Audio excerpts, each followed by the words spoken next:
श्री स्वामी समर्थ. आज आहे पौष महिन्यातील शेवटचा रविवार आणि आज आपण ऐकणार आहोत आदित्य रानूबाई आणि सूर्यनारायणाची ही कथा. ही कथा ऐकल्यानेच आपल्याला पुण्य मिळते. पावसाचे दिवस होते. आकाशात काळ्या ढगांची गर्दी जमलेली होती. आज पावसाच्या महिन्यातील 5वा आणि शेवटचा रविवार होता. या दिवशी सूर्यनारायणाने आदित्य रानूबाईची कहाणी ऐकली, सांगितली आणि मनापासून स्मरण केली तर घरातील दुःख, दारिद्र्य, आजारपण आणि अडचणी दूर होतात, अशी जुनी परंपरा असते. अनेक पिढ्यांपासून स्त्रिया, माता, आजी, मावश्या या दिवस श्रद्धेने पाळत आल्या आहेत.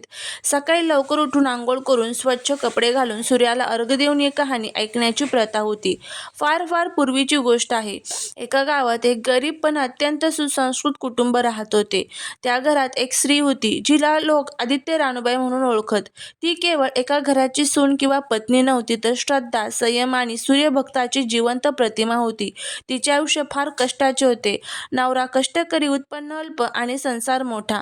तरी सुद्धा आदित्य रानूबाईच्या चेहऱ्यावर कधीही तक्रार दिसत नसे, कारण तिचा खरा आधार होता सूर्यनारायण. दररोज पहाटे अंधार असतानाच आदित्य रानूबाई उठायची. अंगण झाडून, घर स्वच्छ करून, तांब्यात स्वच्छ पाणी घेऊन ती पूर्व दिशेकडे उभे राहून सूर्य दिसत नसतानाही ती हात जोडून म्हणायची, हे सूर्यनारायणा, आजही मला शक्ती दे, धैर्य दे आणि माझ्या घरावर कृपा ठेव. ही तिची नित्यपूजा होती. तिच्याकडे सोनं नव्हतं, चांदी नव्हती, मोठे देवघर नव्हते, पण तिच्या मनात सूर्यनारायणासाठी अपार श्रद्धा होती. काळ जसजसा पुढे सरकत गेला तसतशी आदित्य रानूबाईवर संकट वाढत गेली. कधी पीक फसत, कधी नवऱ्याला काम मिळत नसे, कधी घरात आजारपण येई. शेजारी पाजारी मात्र तिला टोमणे मारायचे. इतकी सूर्यपूजा करून काय मिळालं, असे प्रश्न तिला विचारायचे. पण आदित्य रानूबाई कधीही डगमगली नाही. तिने एकच गोष्ट मनात धरली होती, परीक्षा ही भक्ताची असते आणि भक्ती खरी असेल तर सूर्यनारायण कधीतरी पाठ फिरवत नाही. एकदा पावसाळा फारच जोरात झाला. सतत पाऊस पडत होता. सूर्याचे दर्शन अनेक दिवस झाले नव्हते. घरात अन्नधान्य संपत आले. त्या दिवशी पावसाच्या महिन्यातील शेवटचा पौष महिन्यातील हा रविवार होता. आदित्य रानूबाईने ठरवलं, आजही काही झालं तरी सूर्यनारायणाची कहाणी ऐकायची आणि सांगायची. घरात काहीच नव्हतं तरी त्यांनी अंगणात एक छोटा दिवा लावला. थोडे तांदूळ आणि साखर नैवेद्यासाठी ठेवली आणि मनोभावे सूर्यनारायणाचं स्मरण केलं. ती कहाणी सांगत असताना तिचा आवाज कधी थरथरत होता, कधी डोळ्यात पाणी येत होतं. ती म्हणत होती, हे आदित्या, तू सर्वांचा पिता आहेस, अंधारातून प्रकाशाकडे नेणारा आहेस. माझ्याकडे काही नाही, पण माझी श्रद्धा आहे. त्या क्षणी आकाशातून ढगांमधून थोडीशी फट पडली आणि क्षणाभरासाठी का होईना सूर्याचा किरण तिच्या अंगणात पडला. आदित्य रानूबाईंच्या अंगावर रोमांच उभे राहिले. त्या दिवसापासून तिच्या आयुष्यात हळूहळू बदल घडू लागले. नवऱ्याला काम मिळालं, घरात अन्नधान्य येऊ लागलं, आजारपण कमी झालं, लोक आश्चर्याने पाहू लागले. जे लोक कालपर्यंत टोमणे मारायचे तेच आता म्हणू लागले, आदित्य रानूबाईची सूर्यभक्ती खरी आहे. पण आदित्य रानूबाई कधीही गर्विष्ठ झाली नाही. ती नेहमी म्हणायची, हे सगळं सूर्यनारायणाचं आहे, माझं काहीच नाही. काळ पुढे सरत गेला. आदित्य रानूबाईची कीर्ती आसपासच्या गावांमध्ये पसरली. पौषातील शेवटच्या रविवारी स्त्रिया तिच्याकडे येऊन कहाणी ऐकू लागल्या. ही कहाणी केवळ शब्दांची नव्हती, तर श्रद्धेची, संयमाची आणि सूर्यभक्तीची होती. आदित्य रानूबाई प्रत्येकाला एकच संदेश द्यायची, संकट किती मोठं असलं तरी सूर्यनारायणावर विश्वास ठेवणं, कारण अंधारानंतर प्रकाश हा निश्चितच येतो. आदित्य रानूबाईच्या आयुष्यात सुखाचे दिवस येऊ लागले होते, पण सूर्यनारायण आपल्या भक्ताची परीक्षा नेहमी घेत असतो, असे शास्त्र सांगते. ज्याची भक्ती खरी असते त्यालाच मोठ्या कसोटीला सामोरे जावे लागते. आदित्य रानूबाई याला अपवाद नव्हती. काही काळ सर्व काही सुरळीत चालल्यानंतर तिच्या आयुष्यात अचानक मोठे वादळ आलं. नवऱ्याचं काम बंद झालं, घरात साठलेलं धान्य चोरीला गेलं आणि त्याच काळात तिच्या मुलाला अचानक गंभीर आजार जडला.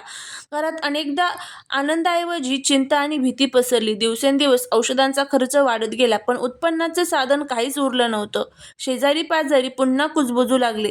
आदित्य रानूबाईची भक्ती संपली वाटतं, सूर्यनारायण रुसले असतील, असे शब्द तिच्या कानावर पडू लागले. कोणी तिला पूजा सोडून दे म्हणालं, कोणी दुसऱ्या देवाकडे धाव घ्यायला सांगितली, पण आदित्य रानूबाईचं मन अजिबात विस्कटलं नाही.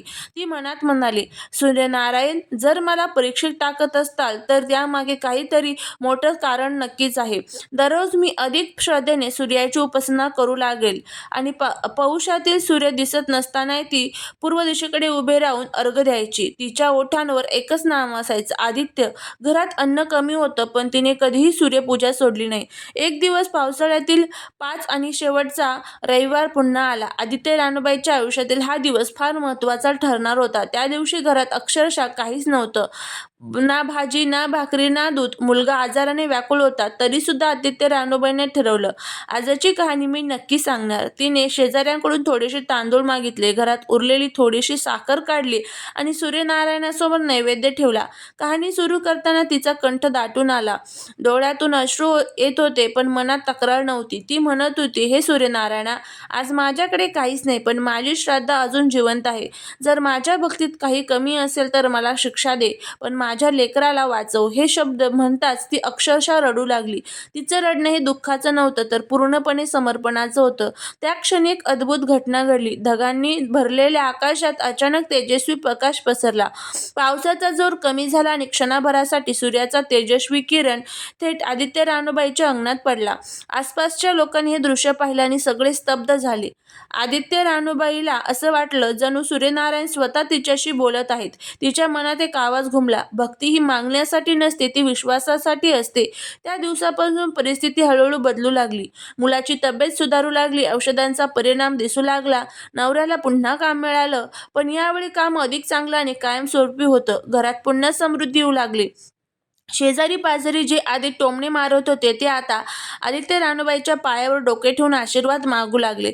पण या सगळ्यातून आदित्य रानूबाईने एक मोठा धडा शिकला, की सगळ्यांना सांगायची, सूर्यनारायण संकट देतात, पण मोडून टाकण्यासाठी नाही, तर घडवण्यासाठी.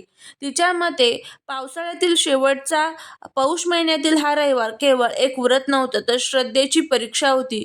जो या दिवशी मनापासून सूर्यनारायणाचं स्मरण करतो, त्याच्या आयुष्यातील अंधार नक्की दूर होतो. काळाच्या ओघात आदित्य रानूबाई वृद्ध झाली, पण तिची श्रद्धा कधीही वृद्ध झाली नाही. आजही त्या गावात पावसाळ्याच्या पौष महिन्यातील शेवटच्या रविवारी सूर्यनारायणाची कहाणी सांगण्याची प्रथा सुरू झाली.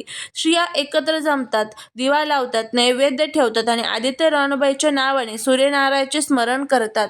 कारण त्यांना ठाऊक आहे, जिथे श्रद्धा असते तिथे सूर्यनारायण नक्कीच प्रगट होतात. काळ पुढे सरत होता आणि आदित्य रानूबाईच्या आयुष्यात सुख, समाधान, ऐश्वर्य आले. पण एकदा नकळत तिच्याकडून एक छोटीशी चूक झाली. एक रविवारी ती कामात इतकी गुंतली की सूर्यनारायणाची कहाणी सांगताना मन पूर्णपणे तिथं नव्हतं. पूजा झाली, नैवेद्य ठेवला गेला, पण श्रद्धेपेक्षा घाई जास्त होती. त्या दिवशी सूर्यपूजा झाली खरी, पण मनापासून नाही. त्याच आठवड्यात घरात किरकोळ अडचणी सुरू झाल्या. कामात अडथळे येऊ लागले, घरात किरकोळ वाद वाढले. तेव्हा आदित्य रानूबाईच्या लक्षात आलं की भक्तीतली खरी चूक ही विधीत नसते, तर मनात असते. तिने लगेच पश्चाताप केला. शेवटच्या रविवारी तिने पुन्हा पूर्ण श्रद्धेने, शांत मनाने सूर्यनारायणाची कहाणी सांगितली. त्यावेळी तिला मनात स्पष्ट संदेश मिळाला, भक्ती ही संयम नसते, ती समर्पण असते.